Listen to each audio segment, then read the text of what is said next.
Hi, this is Aaron Wilson from KPRC2 Sports. I'm in the studio, and we're one day after the draft's conclusion, and the Texans' 2025 draft class is complete, including their handful of undrafted rookie deals that they finalized shortly after the draft's conclusion. So I want to go through some of the things that happened, didn't happen, and the reasons behind the decisions of the organization. As we've talked about many times, Nick Caserio is a wheeler dealer, aggressive general manager, 7 trades. That's one shy of the record for the franchise that he established in 2023. So you look at Nick and the way he likes to operate, and he likes to move up and down the board, kind of like chess, moving chess pieces around and assigning values to spots and also to players. And he is adamant. Just read his lips, as he'll say these words many times. The Texans do not draft for need. Everyone says that. But the truth is, in the best player available philosophy, you do draft best player available at positions that you need players at. So, you're not necessarily going to be drafting quarterback. You might be not looking for a starting running back or a number 1 wide receiver, but you're looking for players with potential, and there's a reason why they traded out. Let's go back to the first round. I know some of you all have seen my other video where I explained what happened and why they retreated out of the round with the trade with the New York Giants, who picked up Ole Miss quarterback Jackson Dart. So the Texans explored what it would take to move up for Kelvin Banks Jr., the University of Texas Outland Trophy winner, Lombardi Award winner, who's now a New Orleans Saint, 9th overall pick. So to get up to that point, you're talking about next year's first-round pick and more. It would have been very expensive as an exercise to move up there. It would have been a big undertaking to move up to get one player, Kelvin Banks Jr., who's a great football player and could have played guard, could play tackle, could play a lot of places. But they ultimately decided that that wasn't realistic. And the other teams, they weren't going to make the deal anyway. They wanted the player. So I talked to David Mulugeta, who represents Kelvin Banks Jr., and of course C.J. Stroud and Derek Stingley Jr., and he's got a good sense for what the general managers are looking for, and they shoot him straight. His ceiling was 7th. His floor was probably 13th. He went 9th. So David was right on the money. He went in the middle of that range. So then the Texans wanted to move up to 12th, and they were interested in Tyler Booker, the Will Anderson Jr. of the Alabama offense. Moving up for him means you would have had to have a willing trade partner. The Dallas Cowboys were not a willing trade partner. They wanted the player, and they're thrilled to have this massive road grading presence at the line of scrimmage in Tyler Booker, 6'5", 350. I think it would have been a great Texan, but this is part of the price of success. You are drafting toward the end of the round when you make the playoffs. Would you like the alternative? Of course not. Would you want to be picking first, second, third? No. You don't want to pick in those spots because it means that you had a poor season, generally the year before, unless there was some kind of trade that you worked out. So for the Texans, they're getting closer and closer to the 25th pick. They're in the teens, and that's when Nick Caserio started looking at trade-back scenarios. And ultimately, instead of trying to move up to get Donovan Jackson, the Ohio State All-American guard, who can also play tackle and was capable of tackle, local guy just like Kelvin. Kelvin's from Summer Creek. Donovan went to Episcopal. I think he would have been a great Texan if they needed a guard, and they do. But ultimately, they traded out and they picked up some valuable draft capital. So that's the rationale. It's why they did it. And if they'd moved back a couple of spots, maybe they could have gotten Josh Connolly Jr. Ultimately, and we're going to get into the picks now after this preamble about what happened and why they were on the clock so often in day 2. Let's go through it. So at 34 overall, they had their pick of several players. They could have had Travion Henderson. They could have had Anthony Belton. They could have had Luther Burden III, who did visit the Texans. At this point, Matthew Golden's off the board, and so is Emeka Egbuka. I heard they did look a little bit into what it would take to move up for Egbuka. Never got very far, never advanced, but they looked into it briefly. Ultimately, they get Jaden Higgins, and this is one of their highest graded wide receivers. I know he wasn't a household name. Maybe Iowa State just doesn't get as much attention. But this guy's almost as big as Nico Collins, 6'4", 215, 4.47 in the 40. It's very fast. And he can go up and get it. He's got a great catch radius, excellent making contested catches, was ultra productive for Iowa State. And lot to like about Jaden Higgins. Checked every box as far as the pre-draft process. And yeah, I thought that this was a nice pick. And to me, they're looking more for a size receiver than necessarily a slot type of receiver. They wound up doing that later. But they thought that Higgins was someone that they rated the best player at that spot. So in talking to the Texans, talking to Nick Caserio, they felt very good about him. So last year, production in an offense where he has to share the football. 87 catches, 1,183 yards, 9 touchdowns. And he excelled at the Senior Bowl against really good players. And I think he's going to continue to get bigger and stronger. Transferred up from Eastern Kentucky because he wanted a higher level of competition. And that's one thing people talk about with Jaden Higgins. He's a competitor. He's feisty, he's tough, and he loves football. And they felt so good about him that they wanted to add this big body receiver to go with Nico Collins. Imagine the matchup nightmare. 2 6'4" receivers with CJ being able to pick those guys apart on the defense and lob the football up to these big guys or throw underneath to Christian Kirk. So a lot of good things by that pick. And then they're at 58th overall, and they decide to make a trade. They trade next year's third, and they get, 58th and 99th, which they picked up from the Giants. We'll get into the other trade later. It's hard to keep all these trades, really keep them straight. But Arante Ursary, who I'd reported was someone that they were looking to get. And a lot of people, including the Texans, had a first-round grade on him. They get him at 48th overall after the trade with the Raiders. And he could be the left tackle of the present. He could be the left tackle of the future. I think he's going to be in the lineup somewhere. They may wait a little while. You know, maybe Cam Robinson is holding down left tackle. Maybe Ursary is the right tackle. I don't know about him playing guard. It didn't sound like they were that interested in having him play guard, but they could do it. And the next question I probably would get is, who's going to play, in terms of the 5? They're going to compete. That's a big theme you're going to hear about competition. They don't know. But I would say what I think would be the best 5, I would go with Cam Robinson at left tackle, Titus Howard at left guard, Ed Ingram, Laken Tomlinson, or Juice Scruggs at right guard, Jared Patterson at center, and then at right tackle, I would go with Arante Ursary, and I'd have him compete with Blake Fisher. And if Fisher's not as good, I'd play Ursary. And then next year, if Cam Robinson makes it through the whole year healthy, unless he has a great season, I would plug him in as the new left tackle. And that's how I would go about it. But again, I'm not Cole Popovich. I'm not Nick Caley. We'll see what happens. This guy is absolutely gigantic. 6'6", 331, 501 in the 40-yard dash. One of the things I really liked about him is that he was so competitive, stonewalling Abdul Carter, the Penn State star pass rusher. Emulates Laramie Tunsil, Tristan Wirfs. He's definitely a big-time competitor. There's a lot of things he can work on. He can lower his pad level a little bit, but he plays with really great leverage, long arms. He can lock guys out. I think he's a little bit developmental, but he's going to be ready very fast. Love the upside with that player. They go back to Iowa State, and I'm actually going to have a conversation with their receivers coach hopefully on Monday, and I'll let you know how that goes and what he has to say. But I'm looking forward to talking to the receivers coach from Iowa State to talk about these players.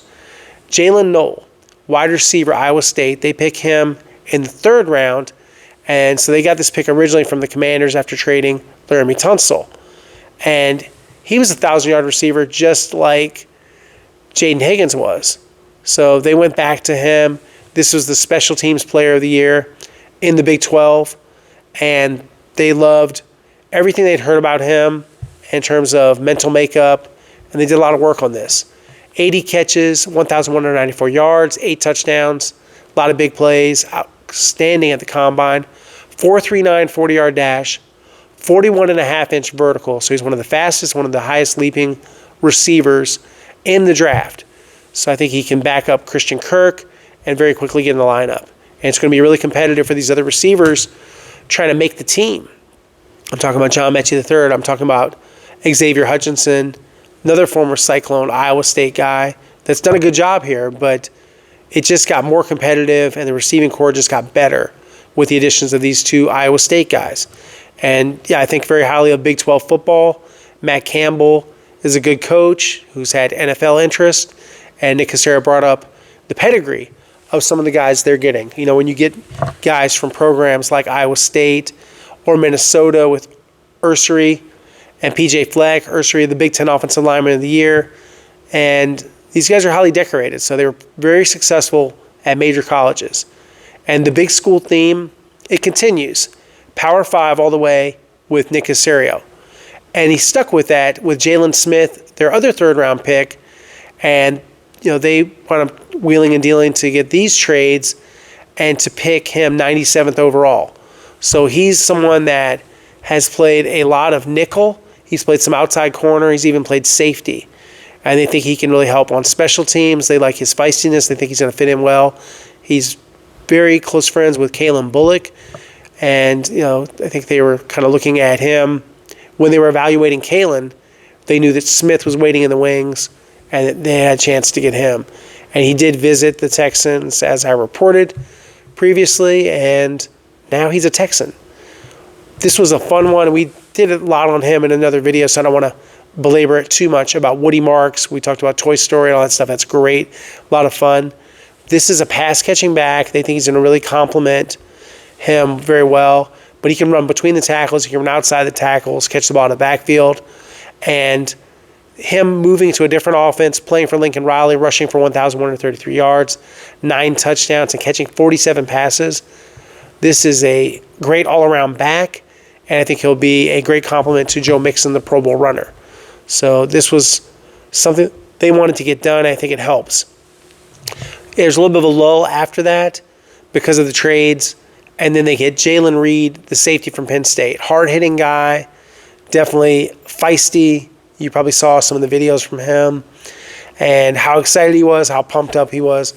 And he had 98 tackles for the Nittany Lions. I thought he was very good. Good combine, 4.49 at 210 pounds, 33.5-inch vertical leap. And so last season, 3 interceptions. He ran back 1 for a touchdown, forced fumble. I think he has a good chance to stick and make a roster spot.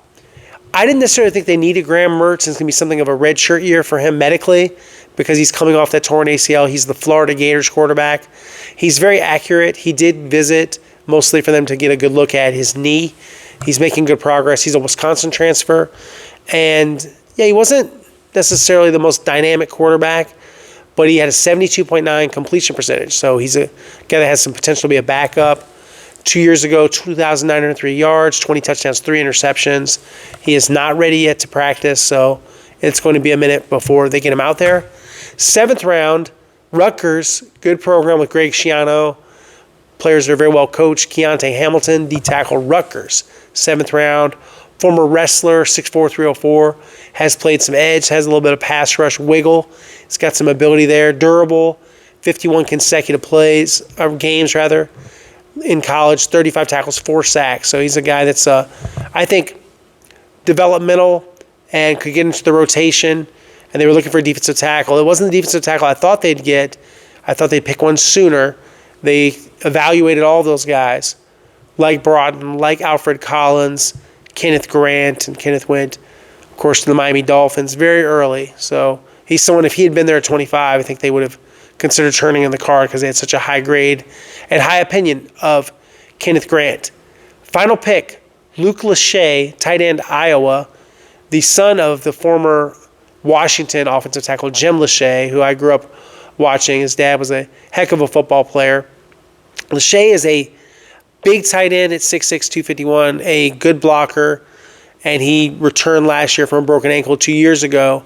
28 catches, 231 yards. They don't throw the ball that much, and he's in a fight for a roster spot as he competes with a lot of guys, Irv Smith, Brevin Jordan, Cade Stover, Dalton Schultz. So not a lock to make the team, but someone definitely to keep in mind. And Iowa, they're so well coached with Kirk Ferentz, and I think that's a factor in why they bring in a player like that. We're going to go through the undrafted class, and I'm going to wrap up. So the most expensive undrafted deal was $250,000 total guaranteed for Kentucky center Eli Cox. And Eli has a 32.5-inch vertical leap, 5.06 40, 6'4", 306, two-time team captain, second team All-SEC, $110,000 guarantee for the long snapper from West Virginia, Austin Brinkman. But yeah, I think with Eli Cox, he's someone that could make the team. He's someone that is an undrafted free agent. That $250K obviously has to make the team to get all of that guarantee, but they think highly of him, and they made a big investment, and he had tons of options. I thought he very well could have been drafted. Going back to Brinkman, so he's going to compete for the long snapper job with Tucker Addington, and to spend $110,000 guaranteed on a long snapper says a lot. Academic All Big 12, 5 years, the long snapper for the Mountaineers, and definitely someone that they take very seriously. So this is going to be a competition, so we'll be watching the long snappers. And I've covered long snapper competitions before. It's been a while. I was covering one between Matt Catula and Joe Maise in Baltimore years ago when I was younger and I had more hair. But time goes on and things change. And now we're going to watch who's going to replace John Weeks, the end of an era with John Weeks now with the San Francisco 49ers. And I thought they should have re-signed John. I didn't think that was a good idea, but at some point, I guess you got to cut the cord and you got to move on. They got another medical redshirt type of player in North Carolina, defensive back Elijah Huzzie. Huzzie was East-West Shrine Bowl, was practicing very well, and he tore his ACL. And he's probably not really going to be back and be ready until late in the season. And last year, he had a couple of interceptions in the win over Pitt, returned 2 punts for 82 yards and 1 touchdown. First team All-American at East Tennessee State before transferring, had a dozen interceptions for the guys. A little shorter corner, almost 5'10", 5'9", 7/8", so rounded up 5'10", 193 pounds. He can play nickel. He can play outside. He's done both. He had fourth-round grades from multiple teams before the injury. That's why he wasn't picked. It was because of the injury. He was going to be a draft pick otherwise. And he gets 3 years, $2.675 million per my sources. Then they get Joseph Asai's little brother, Conroe, Oak Ridge graduate Casey Asai from Louisiana. 3 years, $15,000 to sign, $160,000 of the base salary fully guaranteed, $175,000 total guaranteed, undrafted rookie. Pretty big linebacker, 6'2", 241, all Sun Belt Conference, and had 95 tackles, 4.5 for losses, 1 sack, 2 forced fumbles, fumble recovery as a junior. And he could have gone to some bigger colleges like Arizona, Army, Air Force, UTSA, Nevada, and he winds up going to Louisiana. And he did a good job there. So the Texans, one more undrafted deal, and they went back to Minnesota after getting Arante Ursary in the second round. They get undrafted wide receiver Daniel Jackson, who was all Big Ten honorable mention. Really productive, 208 career catches. Had a knee issue, one of the reasons why he wasn't picked late. So they're getting a player that's coming off injury. And he had 75 catches, 863 yards, 4 touchdowns last year. So 2 years ago, 59 catches, 831 yards, 8 touchdowns. Good after the catch. Really understands how to defeat coverages, how to beat the zone, how to beat press. And, yeah, good football player. A little bit of size on him at 6 foot, 195. So I like what they do. As far as my overall take on the draft class, now that we've recapped a lot, I think that they got better on offense. I think getting Woody Marks helps them along with Jaden Higgins. Ursary is going to help them probably maybe the most for the future. Maybe not immediately, but this is a player with vast potential, and I think he's arguably going to wind up being the best player of this draft class. That's my prediction long term. And I like Jalen Noel for special teams and as a slot receiver. They won't tell you this, but yeah, Tank Dell is not expected to play this year. As I've reported and said multiple times, I want to reinforce that it's the same expectations. They're not counting on Tank. They're not going to rush Tank back, and nor should they. It was such a serious knee injury, and he needs time to heal. He needs to get himself together before they get him back out on the field. So I think that's a wise decision. I do think that they needed help at guard. I'm not that enamored of, say, like Dalton Reisner and some of the other guys that are out there in free agency. In my opinion, go to training camp with this group and let them compete and figure it out. They were bad last year. Can they become solid? Can they become average? Can they even become good? I think start with the benchmark of solid, decent, average, good enough, all those kind of words. So we'll see what happens. A lot of time between now and the season. They won't have their rookie minicamp for a couple of weeks, so we're going to have a little bit of quiet. We'll have some more reaction and more videos about the draft class and other things that are going to go on with the team between now and the OTAs. And we'll, of course, have coverage from all the OTAs. I'll be there for everything. I try to never miss practice. There have been very few times, other than like a wedding or a funeral, that I've ever missed a practice. So I pride myself on being there and giving you guys the best content I can give you. And I appreciate all the likes and subscriptions. And we have a membership club if people want to join that. I appreciate you supporting the channel. It's inexpensive. So, yeah, check out the membership link. It's there. And, please click that and consider helping the channel. It helps me. It helps me continue to bring this content to you guys. And I plan to do more and more and more.